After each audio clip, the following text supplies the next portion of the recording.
Ole, hello. Chị bay vết Ole. Vô yên chú căn subscriber sẽ tan thil anh em hey đang var thak lam pang han ti chu lok ka duwa. Chú thil nang ne lovin. Mi zo wena hla kan riat lar em. Di cham boi pui ti lai kan rianga. Hemi a hian music moi de mai oma atira introduction nal lutuk mai ron om thina. Chu ta kan riat kha music introduction mi zo zinga kha hello kan om karing lo hela het hachin chuan I angai lut oma ta kal chuan hun sang sanga hianin chumi per chumi ti chua chuni an ti fo thina boin ni alo chuan atak tak a per chuak tu dik tak nia kan riat ani ngei pon karinga ke pon chiangin kala thebi galowa nia an soya ni chu pa chu kapan don ani ani hianin di cham boy pui introduction aron per chuaka kom na emo engemo ti dun na toy te ron nei pui ka tum dona chin khan ka call to a local room india ama hi 7 day tlang a puan studio na ya ko than studio a en kola chuan ka su kal chin dona ni kulai 7 day compound vela di cham boy pui chu sak chiam chu chi lo mai theya ek ti kan ti dong ka che lo ek poni sela a hun kalila an mani na te po kan lut koi thei turangai la tho me en poni sela di cham boy pui music ek ting ya ron pian chu atan ti lai te po hi wena hian kan riat chak karinga chu music tui mi te tan te chuan thil lu te ning ka ria ka kal dona tura hian hian mai ro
la hi ni lo ki la chak zok ki ni ka ong gan bo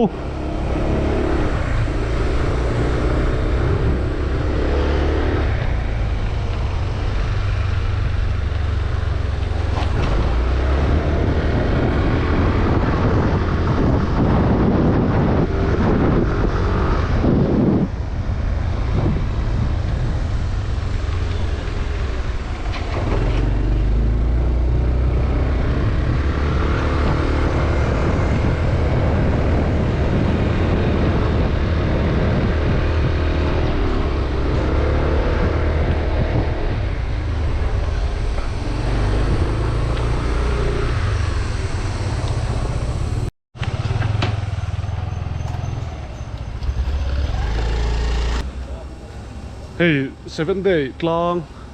ka thleng chi a hela hian studio nei a chumi studio chu umua kana en kola zai thiam sang in pan thi ni hela hian a hela hi kan lu tang umua ka om da hi voi khat ka kal to a angai khala ni tur angai la kapi umua ka om kan lok o hello hi puhua ka studio chu ni kan lu zela a thim ve hai ka hu rol mai so ro katar mit bua hi adumrat maya ta thim tlap ka siat mai kan sei lo hi puhua ka chu ni mua cái này hiện in cái điện set thấu nào in cái lấy in chiên vắt big lâu à với ni khăn ba cái lấy mua big lâu à mua cái hi mình xin cái sợi tông khan đi chạm với pui guitar introduction siam chuak tu mu chuak tu ani angai sa no khop mai mi zo in he music aya chiang hi kan nei lo mai the ni tu te po hian in introduction ta kan sevik he la ron lan rol hian a music hi ron lang tel ta chu mi thin lunga tu ani aro pui ka ti kai pom ama ro chu helai hmura hian kan ti dong nge ka hello hei hi go thang studio ti na ni hei chu go studio mua khoi ve ngai lom hi 7 day tlang om thin hi kan ni ama ro chu ei ka pension to do na thale mai hang ka pension to do na chok muna inte ka sabya chu ta chan kar ma sa tang han ka om phei tran ani chu ani chuanin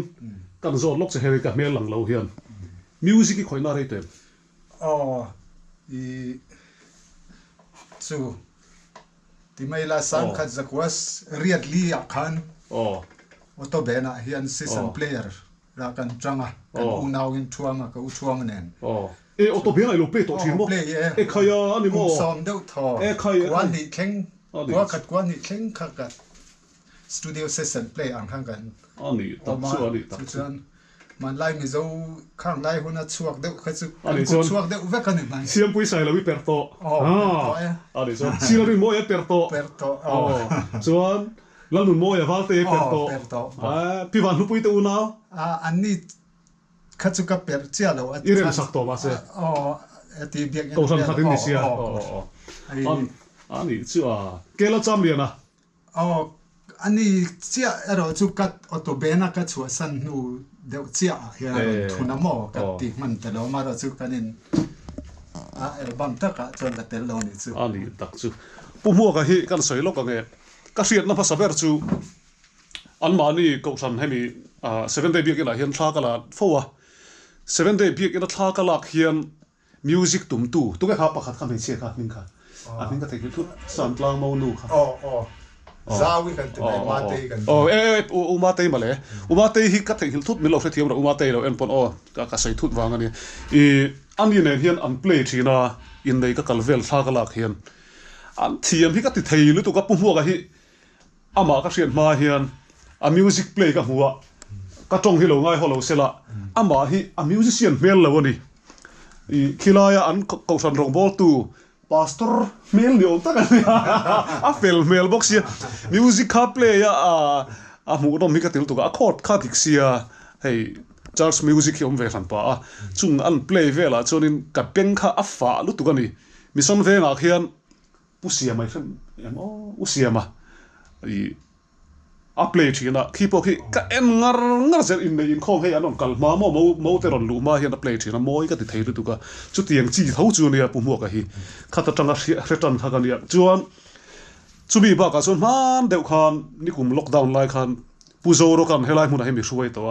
a hla te helai hin kan record vela ta chu pu mo ka ne kai mu to ti lo chu kan mu ta lo wang a voi ni a hian kanin mu lo kara di cham boi pui music hi tu ti chuang ti man ni vela anin niala ti chuan zon chuangai ni ka ti ka chui ve ni ma di to ka ti chuan chumi per chu lo ma ti ma se mi pa khatin min thrila pu hu ka 7 day a khulaya a musician khuan a per lo a ti pa saber tu lo ma tia ka pe pok ngal ta ni he ka lom khop mai hoina abula ka om thei hi ka ngai sang ke po ka lom musician ni ka ngai sang trim ke po music tui mi ka nia music ka tui wangin hela bi ka ngai vem de hlet boka ti khan kan hanin kom nok anga mi lo thir zel don le ka tar mi te pokon li bange adum red ka mutim tlo voin chu ka van na ya ka naw ha mo ya hei tho tan ni voin hi ke po program in nei lam thil ka nei lo wangin shooting lam pang ma ka nei lo wangin hun ol rem changa te pu mo ka kan kom thei do na ni a chumi piala ma chun kanaw mai nga mo ya ka assistant photographer ti mayang chu ti zong chuan ani hi ka hnuai atanga zir chuak ve ani ti mayang tuna hian thla la ve me ka mun thang thanga chuan ani hi lo man ve hlau boka min zui hay cameraman kan nei pha dona ni voi chu puzo ro ka te ho te ngur thang vel te ho ka kom hian cameraman ka nei lo thina a boi thak zuk zuk thelu ma ni tho tho hi ngai thina tuna po hei taram bit te kan thak vel to a pu hu ka hi helai huna thok nget thi nia music tam tak a ti chuak to a ri moi ro pui tak tak kan thre toin ka ringa ti chuan helai huna hian music han play chiam chi han in ka thelo ke ba ke thlung te le ka a chan chu ko ran huang chung ko ran studio huna di cham boi pui han sak chiam ka a rem lo te hleng ka ria an in te mu pa in a hla chung lo boka chol mun te ro ka chol huna kan kal lok don ani ti chuan helai hun te kan let le mai thei ka thelo wa let to lo mai thei a ti chu chol mun kan kalanga a ina di cham boi pui guitar in draw te po kha he pu mo ka ngai hian pe se ka thua du le ke man ka lo vai pui anga zut roti boka zut the chuang lo a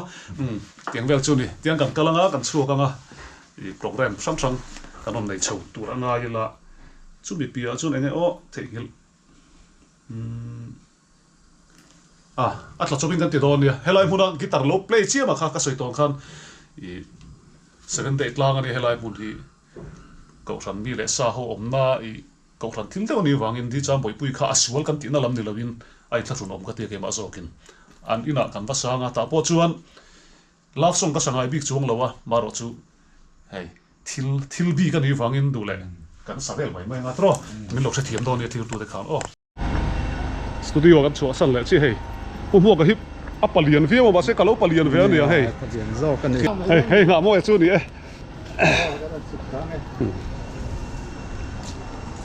helai mun kan chu san le don ani kan scooter hi ka kek lo ve do mi i motor azun kal mai la ni mai lo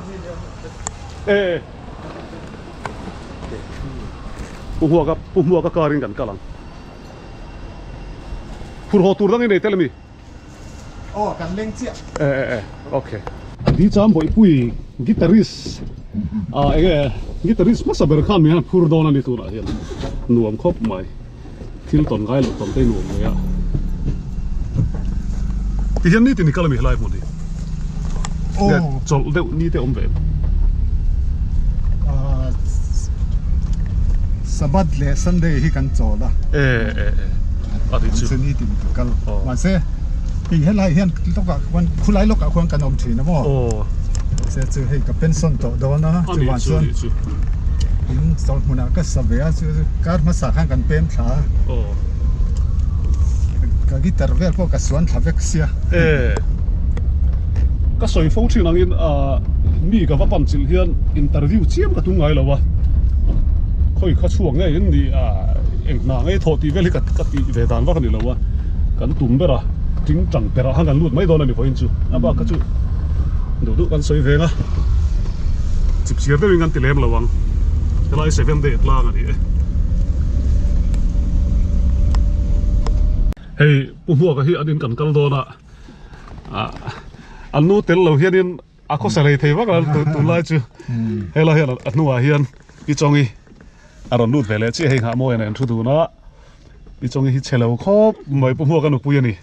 eting ei bum thu dan vel te poi ka i zom don ya wa chu anu om don ne te tu kan lang ha okay ti hian chol mun lam kan pan don ani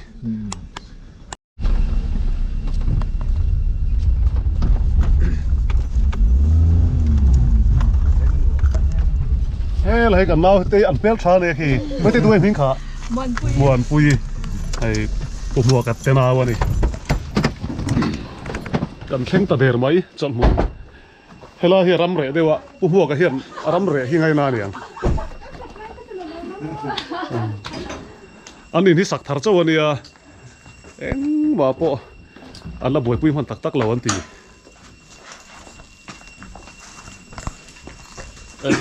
ei có luồng về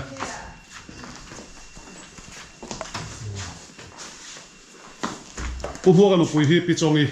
mẹ chắc hốt mày musician hi trả tiền nụ bùi em này mẹ chắc thấy em mày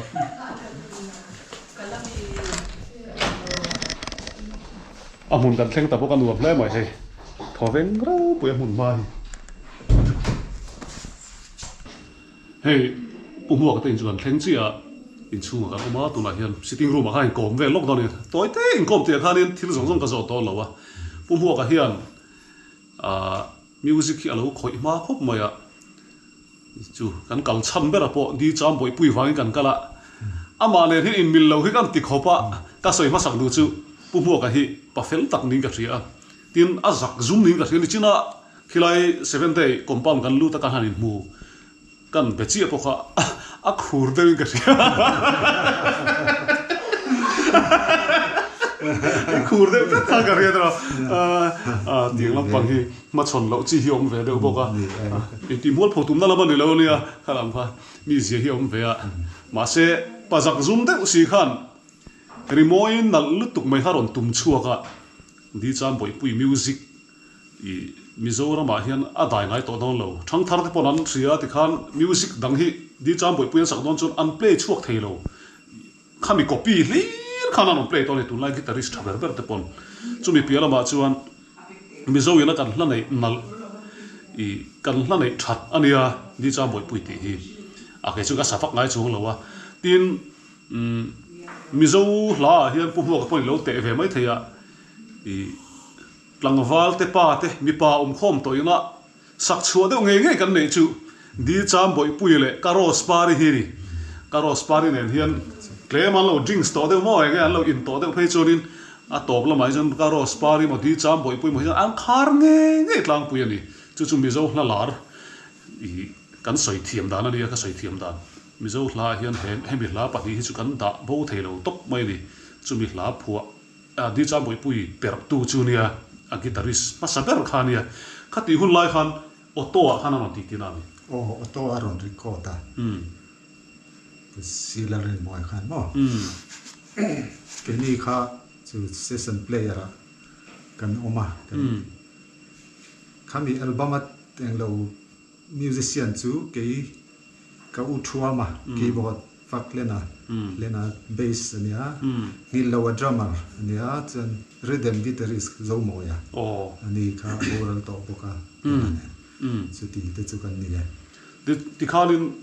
eng cheng ni auto ai i auto bena hian ti me session player angin kan oma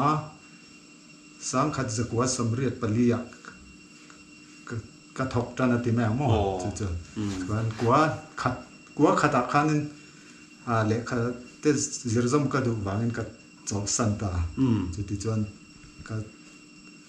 ka chol san nu chuan thang boya hian thang boya ron thak chi che ron thak chi chu tiang chu nya ku som deu tho kha kan chu a thiam dan tu chu kan threvek ome i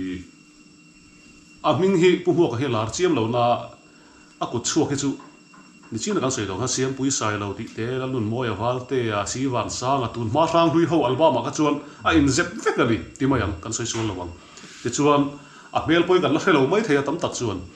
i a thiam dan chu kan thre thiam dan tu chuan thang boy na thla ka ni thang boy chu chen na theria chu tin khopa thiam chuan nia ti hian anu pui fana tu la hen fa pathum i ti mi kha fa pathum kan ne ya u bera ro hi chuan pasal nei to anal te pani me chia pani pasal nei to nom a uber chu ali tak chu me chia vek kan nia ani le mo ka tong hi lo ngai ho lo la in nu hi ti nge bum thek in nu hi chelo ri ma ya musician ri hi a tha ni da lo ti to chu ni chin kham nu pu ya nei chelo kho mo ya pian na de ri box ya me tha pian la ma mo na ke na miss contest po kan ti mai theni kan ho mai a chelo khop mai pi chongi ani a fel khop mai ti chuan hanin zo a han ti chiam kha ka tum lo wa ka soi to ang khan soi du te nge voi na hian soi du han ti lung len na thin te poi nei de mai theya ka ron kal tak thu da chuan ni ya hei ku so ma hian ne ron phone a chuan kan lo ai phok lek ve ti ma ang kan lo phur ve boka kan in to la phone chung kam te ka thiam si lo kan phadeu an stel chu la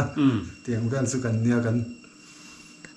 chuan kan nu te po hen lo phur khop ma hei tu po you know zui an nun ha thok lai po office atangin aron chuak ta pani tuna hian alo mom khom mai a channel hi dar zawin zo mi puiten kan en na sa ke ni pon kan en thina thil ti re hi chu bang chan ke po kan soi sak mai ang ami zo tong kan let do u bo ka tong kam thiam vak lo welcome very kalom hle mai ti chuanin hei kan soi thui don lo wa music ro puina kan soi lok duwa om lai hian music ro puina chu mixing khatong kam thiam ngai lo wa mel that dio po ngai lo wa ka ko zum tang hian a khoi chua thei chuan a moi em mai ni pu mo ka po hi a soyang khan tong kam thiam lo wa mi biang biak ang chia po hanin tong kam a thiam vak lo ma ro chu music a thiam em chu a music thiam a chu dai ngai to lo turin a ku chua kha mi zo te zinga tuna hian da thatin omani di cham boi pui ingai thla ka piang khan a music intro kan ti introduction kan ti a music a guitar zai la ya kha po huwa ka ti chua ani ti lai kha mi lo thria sak don ya chu wangin music hi a hausa tin ting tang zu te thil tam ta kan yang chu music thum ma chuan azawa ka soiwak no lo wa mi zo zinga hian guitar solo moi tak a oma ma se melody ke mani ron tu min ron hle te zar hi awang khop maya guitarist thal tuk an tam lu tuk an thiam vek i ron ti wang khan i thiam ber tin dalam dilawin tuna hian han soi donila music emi guitar solo a hian kan benga cham om hi awang ang ren khop maya chen chu an zu chui rangata chen po an tak tak yan thona chungin ma se kan benga cham zui hi awang ang renga thalai te chung kan thiam mai om ka soi thiam ding lo khalai tak kha ti chuan melody than tuk mai kan benga ron tuk tu kha ni a ka ngai sang riwa vena hian ma na tang to khanin ka hriat chuar rualin ka phone hala rem changa i guitar kha i ti ilo per suwa to kha min per sak le ro karon ko mang che ka tia alo in hong lawa he wena kan in thaya kalom hle ni ti hian karon chun som zelanga i di cham boi pui te po chu aron zu chuak tu rangai la ta chuan a hlang ringo ta zu chuanin a toy don sia duwe ka sanga ka sa thiam chung lawa ka sangai lawa love song kan sa thar le ti na lam pon ni lovin khami music ti chu kan du wang khan sak tel kha ngai sia kan ti du tu rangai an chun som zelang hei a chang tu ten chắc chale we e tur biron chop te moya ti te chu kan puan lu du ka sin le hei official mail le mai na mo lu ka ro le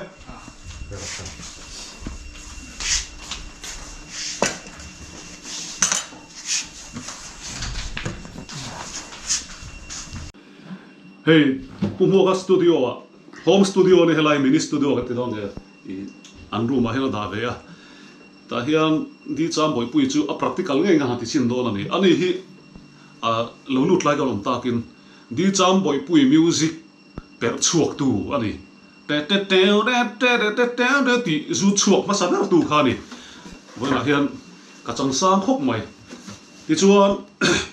di cham boi pui hei han google a lyrics te ka sa chinanga ani hian nin rem sakanga kan ris nga pop don ani ti hian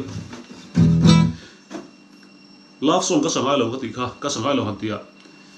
a ram pa in ka chane la kan da chu don sia tla rung viawa ama ro zu love song hi suala ri chung lawa chu wangin practical a thil kan ti du wangin vela hian kan sare zoi don ani kan ti top thing ka vai to pangron an lo ngai tharo guitar thiam zia te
kan ta thiam ve karina in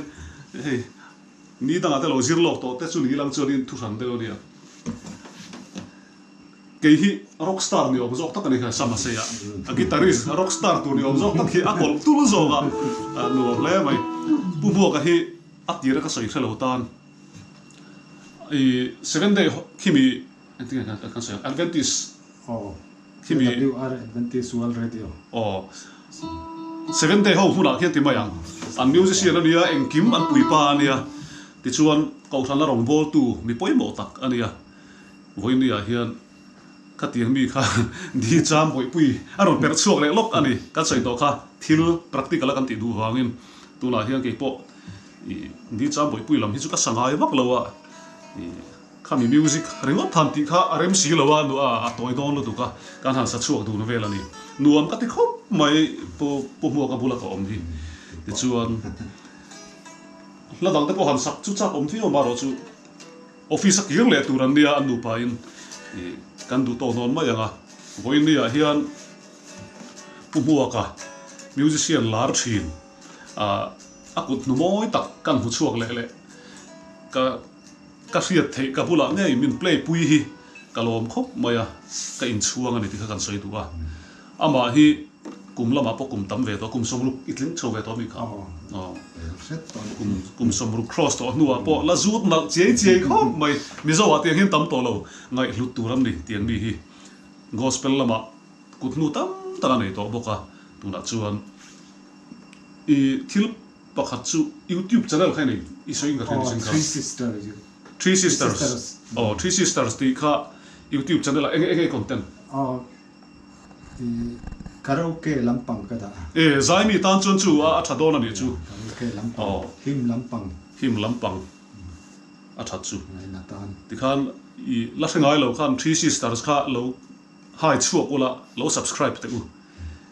ti chuan kan zai ho le dial don nia pu mo soi du de wi la dem nei fan lem lo mo atia cái mấy anh quay thằng to meron ko ma meron ilo way lo ka lom ti kha kan sei du ani ka ngai lu khop mai cha ti ha mai chana ka thil du che kin I thiam na hi hei ka tui na chi ni ke hi photographer ma ni la pathian in talent tam tak min pe ka ti thin kha rimoi lam ka ngai na a ka zai boka guitar te poka play ve sa khát tiếng khá ắt tui mi tan bốc lâu chuan in lại sang tây hara chu wangin ka rong ngai sang em chen ni kha kan riat tir tu che kan soi tu ani ti chuan atop lap kan thai don tonga min thir tu te in hlok pui ve nge ka ringa di cham boi pui hi a guitar hi tu per chuange chumi per chua chu ania tia in hial ngai to lo tuna chuan atak tak pu huaka kan huta in zawa in thir tu te bye bye vek ule